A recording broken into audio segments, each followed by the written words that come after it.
Live outside Toronto City Hall, where another weekend of rallies is ongoing. Today, activists are calling on the city to defund the police, and dozens have gathered here. They have been here since about 3 o'clock listening to speakers and musical performances.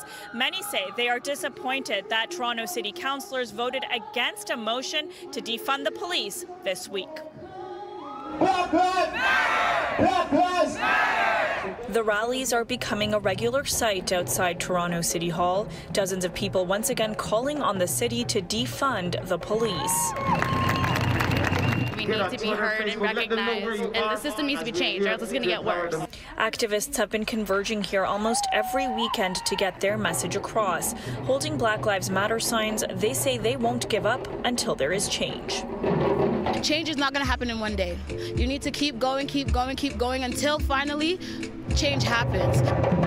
Some progress was made this week. Toronto City Council voting in favor of a number of police reforms, including the creation of a non-police response team for mental health calls after the deaths of Regis Korchinski-Paquette in Toronto and Ijaz Chaudhry in Mississauga.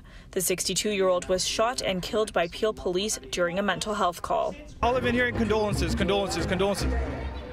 What are condolences going to do? The main thing we want to see right now is the officers should be fired. The city also voted to mandate body cameras for all officers by 2021, but the changes stalled when it came to the 2021 police budget. It shows a complete failure on behalf of our government, who are just making out statements but not following through with real tangible actions. Councillor Josh Matlow had called for a 10% cut and a reallocation of the savings towards community services, but that motion failed. We were all hoping that it would, and we just don't think that that's fair, and we won't stand for it. The movement to defund the police was propelled into the mainstream after a series of protests in the United States, sparked by the killings of George Floyd and Breonna Taylor.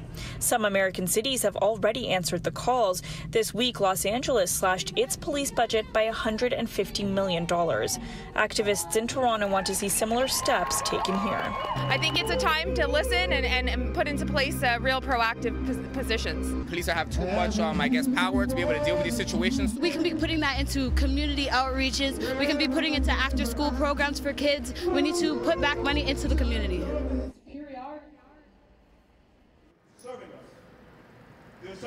And it looks like the rally is going to wrap up in the next few minutes, but Director X just took the stage. He's speaking as we speak right now. Now, the Toronto police budget currently stands at $1.2 billion, and it's worth noting that according to Toronto Police, the project to have all officers wearing body cameras by 2021 will cost $2 to $3 million in the first year just to start, and then $50 million over the next 10 years to implement. We'll have more on this rally throughout the show.